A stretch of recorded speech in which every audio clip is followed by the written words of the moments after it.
This is very, very important because what we're talking about today is considered to be the neurological basis of the self. And what that means is that if you have within those neurological bases set some kind of limitations or blockages or obstacles, then you will not be able to function outside those limitations. You will not be able to break through whatever is imposed by those neurological bases, and you will only keep recreating more and more experiences that reflect whatever is within those neurological bases. You will only be able to function within those limitations or obstacles, and that's what could be blocking you or limiting you from creating the life you want, from having whatever you want.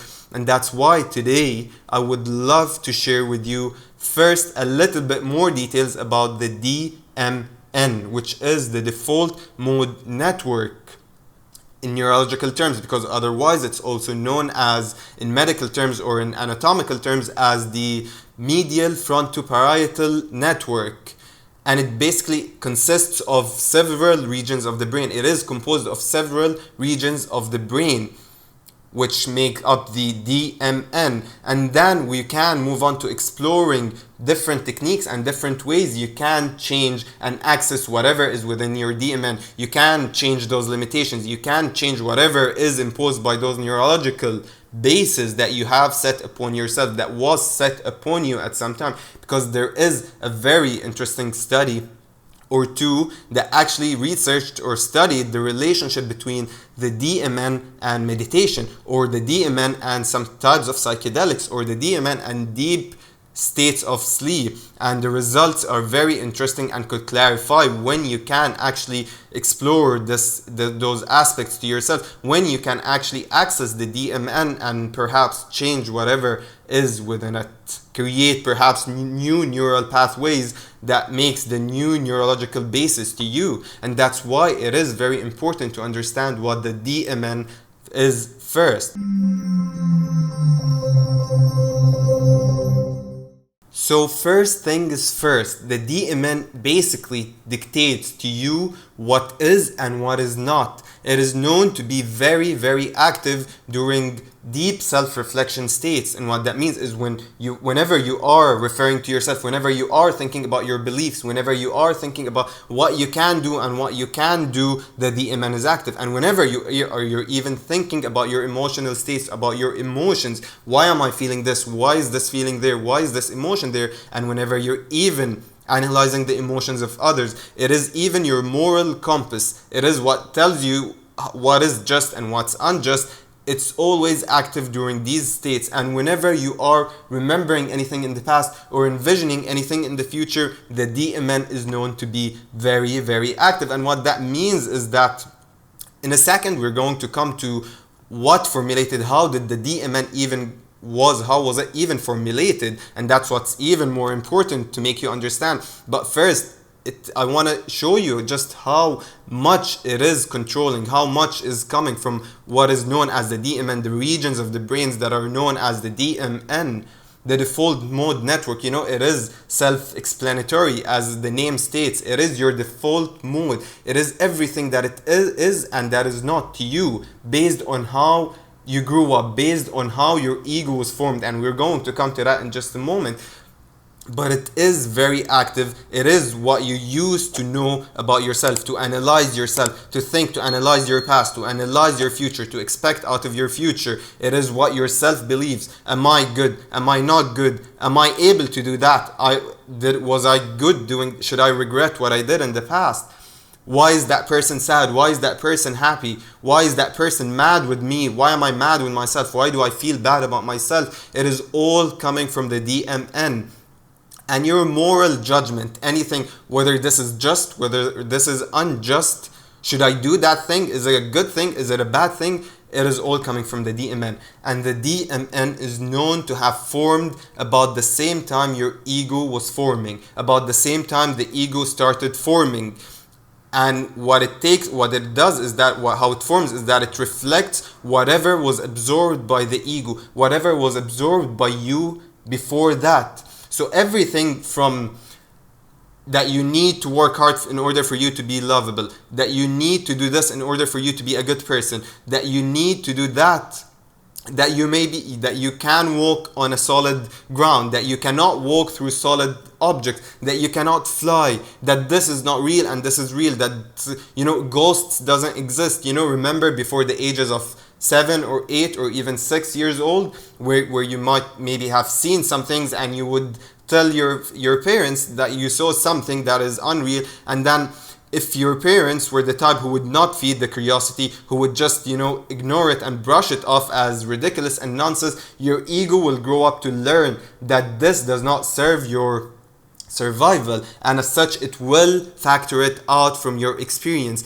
And that's how the DMN starts forming. Your default mode network, okay, that's the only thing I can see. You know what to see and not what not to see, because what not to see is threatening to your survival, is not serving your survival. Perhaps you were shunned upon or scolded for always mentioning that you see things, or that this thing is happening, or that whenever you're over curious and your parents shut that off, or your any authoritarian figure brush that off as ridiculous and scolds you for it, you are going to learn that this threatens your survival, and as such it is not required by your default mode network. It is not required by your survival, and it will be factored out of your default mode network. And furthermore, this tells you, this dictates how you're going to find love. Maybe you are setting on yourself, if you felt as if something translated to you while you were young, while you were just a young kid, a child, thinking that you have to work hard in order, you felt unloved, or you felt that you're not safe unless that thing happened, unless you should do that, unless you act in a specific way. Those are all coping mechanisms, those are all safety mechanisms that are developed by the ego, defense mechanisms that kept developing and developing by the ego. So whatever made you feel safe, whatever made you make sense out of your experiences. Why am I being scolded? Because perhaps I did that, I did this, I did not do that, I did not do this. And this is all factored within your DMN, and that's how your DMN starts formulating, and all those neural pathways, and it becomes your neurological basis. So maybe now you don't believe that you can fly because that what was told to you. Maybe now you don't believe you can't walk through solid surfaces, through solid objects, because that's what was taught to you. Maybe you can see different dimensions or ghosts or other realms of existence, because that you learned to factor that out of your default mode network based on survival, and build on that everything else. Everything, like I said, that you used to make sense out of life, that you used to make you feel safe, that you coped with, that you were your defense mechanisms, is factored within. Now, how could this be blocking you?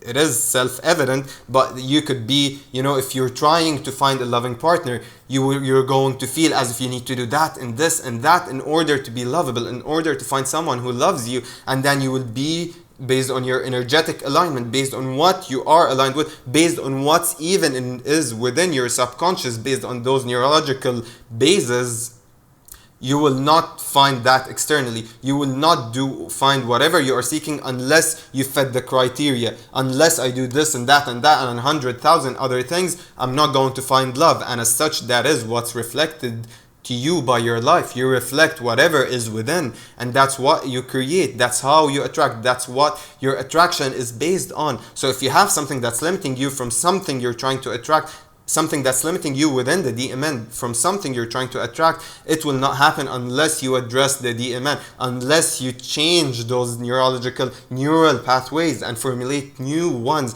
And that's why the study of on the relationship between the DMN and psychedelics is very, very relevant, and is very interesting, because it was studied, it's shown in studies, the results were that once someone, they used LSD for this study, and whenever someone was on LSD, the DMN was absolutely, completely inactive. Now, the DMN is known to be active. They use all types of tools to scan the brain and do all kind of brain measurements, and they would see the blood flow to the regions that are known as the default mode network, and they would know that now the DMN is active or it's inactive. And whenever someone was on LSD, it would be inactive, completely inactive.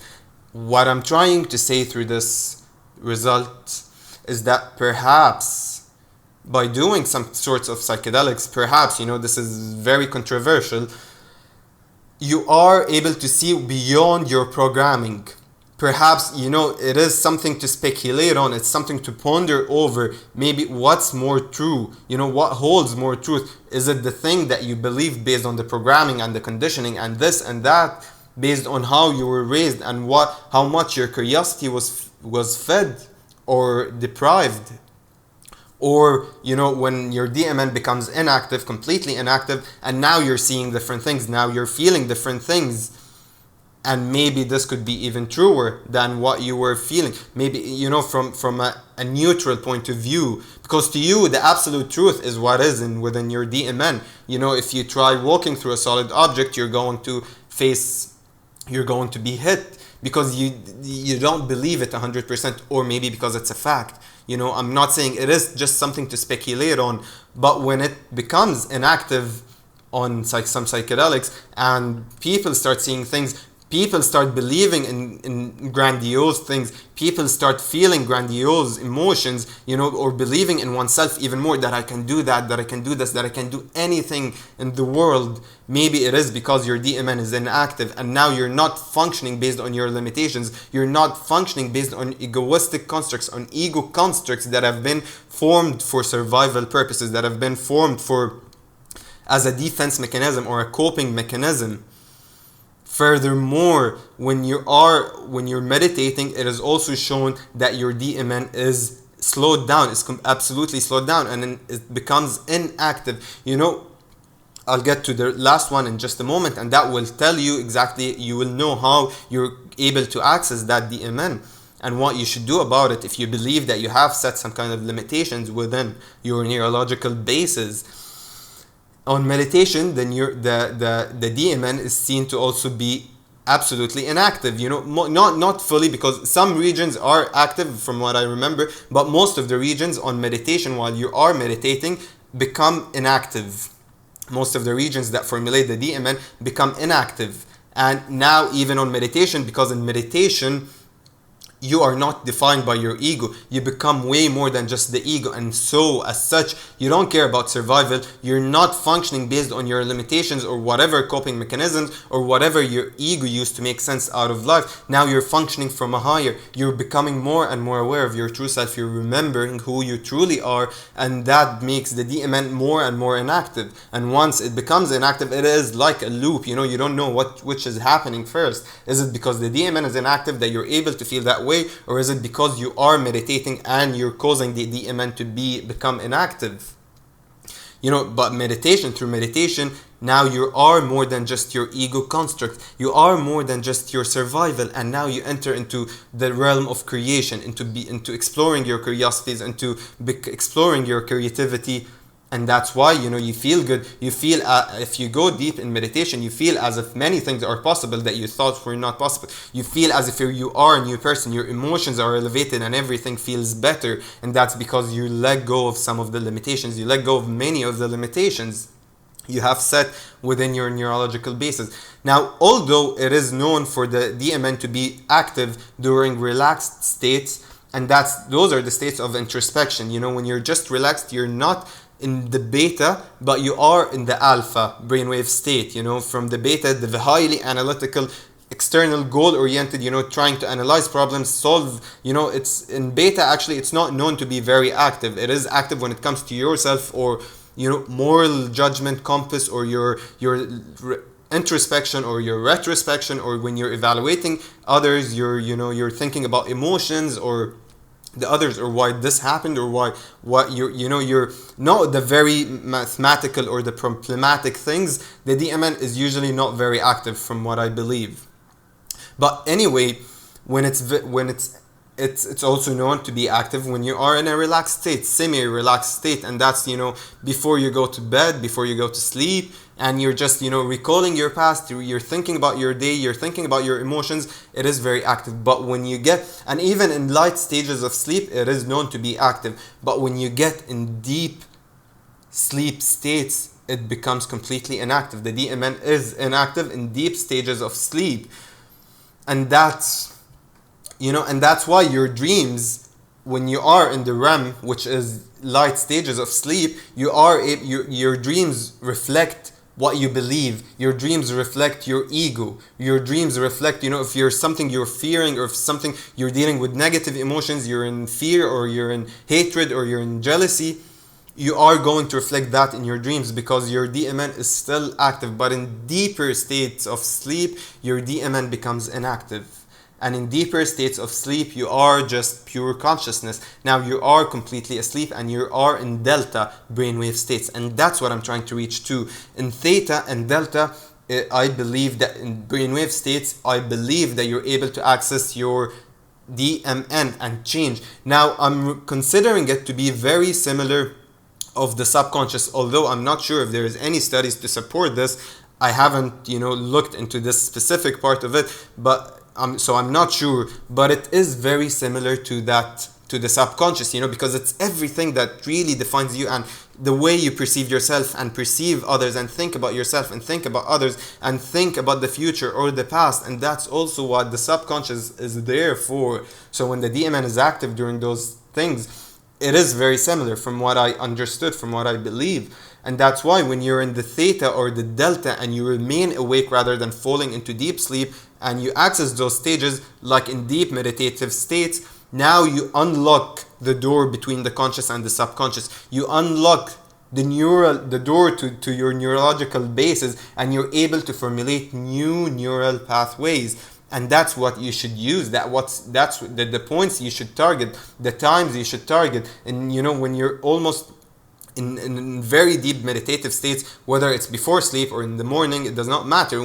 Whenever you're able to access those deep states of meditation, address those things, look deep within, and start making new affirmations. Start confirming to yourself that you are great, that everything is good, that everything is great, that you're able to do that you're able to find love, that you're lovable, that you're everything that you're seeking externally. You are already all of those things internally. You can be whatever you want just by tuning into that frequency. Everything is energy. Everything around you has a frequency, and it's vibrating on a specific frequency, and you yourself most of all.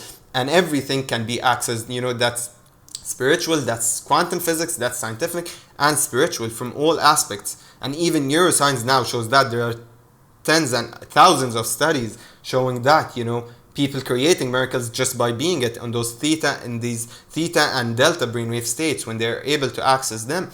And that's why it is important to keep that in mind, to know that there's something as such as the DMN that could be limiting you. And when you're able to access them, that's the most important time of the day, part of your day, when you're able to access those deep meditation states and change through them and address and heal through them, bring in new ideas, bring in new concepts, bring in new beliefs. If you do it for a few, several days even, I'm not going to say, a long enough time or something, just for several days, you start changing completely. You start formulating neural pathways. That's even proven, neuroscience.